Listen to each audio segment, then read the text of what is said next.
daerah. Hari ini aku mau cerita tentang Danau Toba. Yuk langsung aja. Ini dari halaman 2. Yang kencang baca. 1, 2, 3. Di sebuah desa di wilayah Sumatera hidup seorang petani yang rajin bekerja. Ia bisa mencukupi kebutuhannya dari hasil kerjanya yang tidak kenal lelah. Sebenarnya usianya sudah cukup untuk menikah, tetapi ia tetap memilih hidup sendirian. Di pagi hari yang cerah, petani itu pergi untuk memancing ikan di sungai. Mudah-mudahan hari ini aku mendapatkan ikan yang besar, gumam petani tersebut dalam hati. Beberapa saat setelah kailnya dilemparkan, kailnya terlihat bergoyang-goyang. Ia segera menarik kailnya. Petani itu bersorak kegirangan setelah mendapat seekor ikan cukup besar. Ia takjub melihat warna sisik ikan yang indah. Sisik ikan itu berwarna kuning emas kemerahan. Kedua matanya bulat dan menonjol, memancarkan kilatan yang menakjubkan.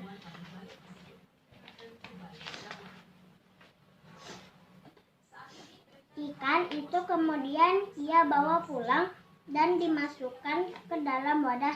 Tunggu aku, jangan dimakan. Aku akan tersedia menemanimu jika kau tidak jadi memakanku.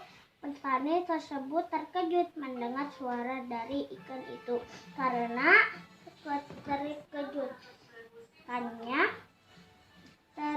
keterkejutannya, ikan yang ditangkap terjatuh ke tanah. Kemudian tidak berapa lama ikan itu berubah wujud menjadi seorang gadis yang cantik jelita. Bermimpikah aku, gumam petani. Jangan takut, Pak. Aku juga manusia seperti engkau. Aku sangat berhutang budi padamu karena telah menyelamatkanku dari kutukan dewata, kata gadis itu. Namaku Putri. Aku tidak keberatan untuk menjadi istrimu, kata gadis itu. Seolah mendesak, petani itu pun mengganggu. Maka jadilah mereka sebagai suami istri.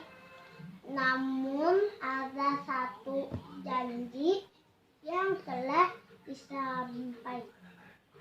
disepakati, yaitu mereka tidak boleh menceritakan bahwa asal-usul Putri dari seekor ikan. Jika janji itu dilanggar, maka akan terjadi petaka dahsyat.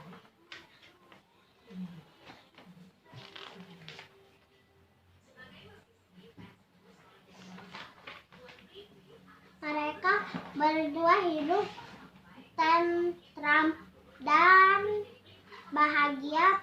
Penduduk di sekitar yang sempat melihat Putri merasa iri dan berprasangka buruk. Aku tahu petani itu pasti memelihara makhluk halus, kata seseorang kepada temannya. Hai itu sampai ke telinga petani dan Putri, namun mereka tidak merasa tersinggung.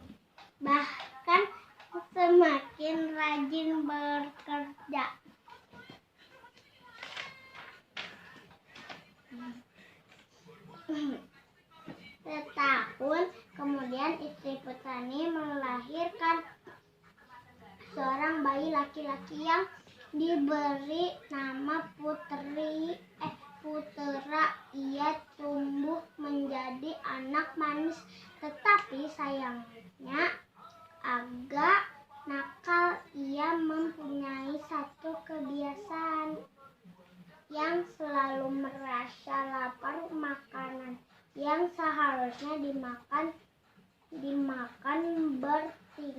bertiga dapat dimakannya sendiri. Lama-kelamaan Puteri selalu membuat jengkel ayahnya.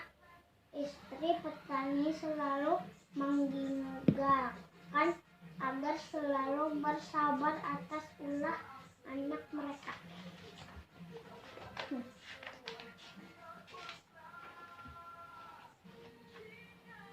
Pada suatu hari, Putera disuruh ibunya mengantarkan makanan dan minuman ke sawah di mana ayahnya sedang bekerja, tetapi makanan itu tidak diantarkan kepada ayahnya. Ia habiskan sendiri di tengah jalan. Petani yang menunggu kedatangan anaknya merasa haus dan lapar.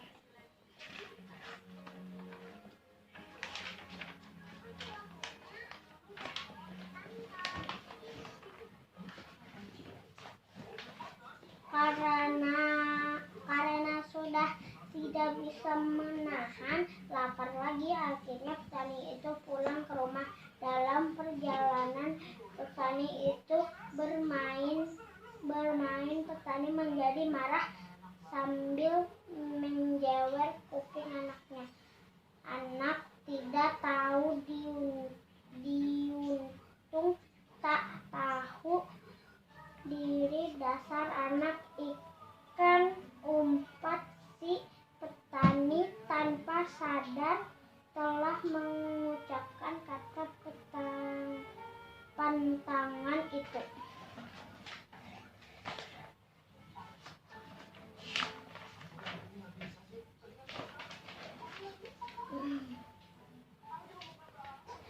Setelah petani mengucapkan kata-katanya, seketika itu juga anak dan istrinya hilang lenyap tanpa jejak dari bekas injakan kakinya.